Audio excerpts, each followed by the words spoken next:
पूर्व काल में शुंभ और निशुंभ नाम के दो राक्षसों ने देवराज इंद्र से त्रिलोकी का राज्य छीन लिया था और सारे देवताओं को स्वर्ग से बाहर निकाल दिया। शुंभ और निशुंभ ही सूर्य, यम, अग्नि, वायु, कुबेर आदि सारे देवताओं के कार्य करने लगे थे। तब देवताओं को आदिशक्ति ने महिषासुर के वध के बाद दिया हुआ वरदान याद आया। देवी ने हमें वरदान दिया था कि संकट की घड़ी में प्रार्थना करने पर मैं स्वयं प्रकट होकर तुम लोगों का संकट निवारण करूंगी। तब सारे देवता गिरिराज हिमालय पर गए और जगत माता की स्तुति करने लगे।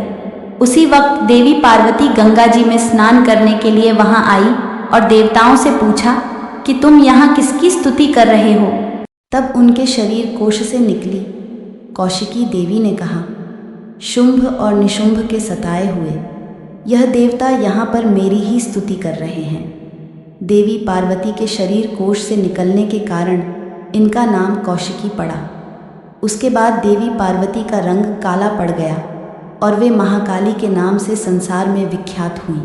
हिमालय पर देवी की उपस्थिति के बारे में शुंभ और निशुंभ को उनके दो मित्र चंड और मुंड ने बताया था।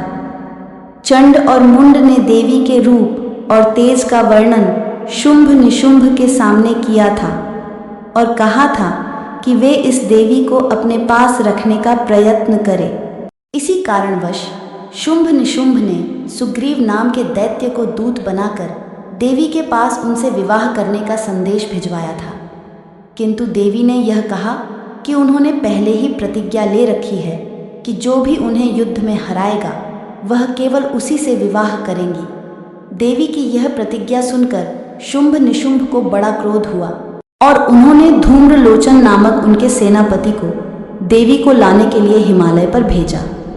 देवी ने युद्ध में उस धूम्रलोचन का वध कर दिया। तत्पश्चात चंड, मुंड और रक्तबीज नाम के दूसरे राक्षसों का भी देवी ने इस युद्ध में अंत कर दिया।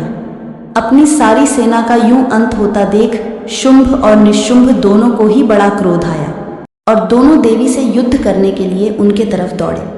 देखते ही देखते देवी और शुंभ निशुंभ में भयानक युद्ध छिड़ गया। देवी पर इन दो भाइयों ने बाणों की वर्षा ही आरंभ कर दी, लेकिन देवी ने बहुत ही आसानी से उन सारे बाणों को काट दिया। उसके बाद देवी और निशुंभ में भारी संग्राम हुआ। त्रिशूल, तलवार, चक्र, धनुष आदि शस्त्रों से दोनों में युद्ध हुआ। थोड़ी ही देर में देवी ने अपने बाणों से निशुंभ को घायल कर दिया। इससे वह बेहोश होकर पृथ्वी पर गिर गया। शुंभ ने अपने भाई निशुंभ को बेहोश देख देवी के साथ युद्ध करने के लिए आगे बढ़ा और देवी से भिड़ गया। देवी के सिंह ने जोर से दहाड़ लगाई, जिससे बहुत सारे राक्षस सैनिक डर से धरती पर गिर पड़े। शुंभ ने देवी पर कई अस्त्र चलाए, लेकिन देवी ने उन सारे अस्त्रों को काटकर शुंभ के छाती पर त्रिशूल मारा, जिससे वह बेहोश होकर धरती पर गिरा। इतने में निशुंभ को होश आ गया और वो देवी के साथ युद्ध करने के लिए हाथ में धनुष और बाण ले सज्ज हो गया और उसने सिंह के साथ काली को भी घायल कर दिया।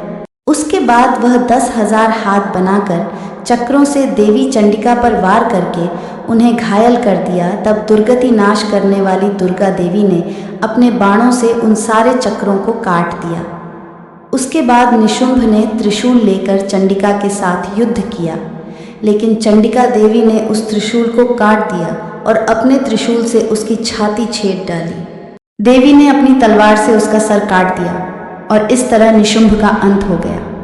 अपने भाई निशुंभ को युद्ध में मरा हुआ देखकर शुंभ को बड़ा क्रोध हुआ और उसने कहा, दुष्ट दुर्गे, तू बड़ी अभिमानी बनी फिरती है, दूसरी स्त्रियों का सहारा लेकर युद्ध भूमि में आई है।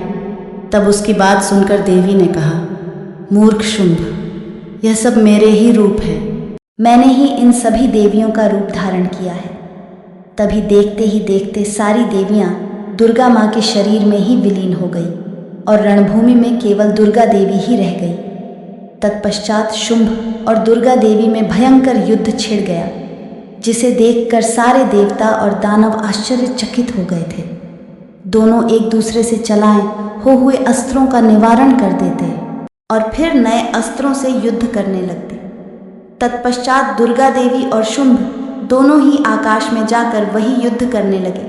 तब देवी ने उसे जोर से धरती पर गिरा दिया। बाद में वह उठकर फिर से देवी के साथ युद्ध करने लगा।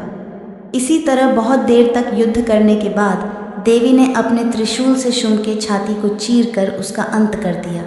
इससे सारे देवता बहुत प्रसन्न हुए। इस तरह देवताओं के शत्रु शुंभ और निशुंभ का आदिशक्ति भगवती दुर्गा ने अंत किया था। तो यह थी आज की रोचक कहानी। अगर कहानी पसंद आए तो लाइक शेयर करें और चैनल को सब्सक्राइब करना मत भूलना। धन्यवाद।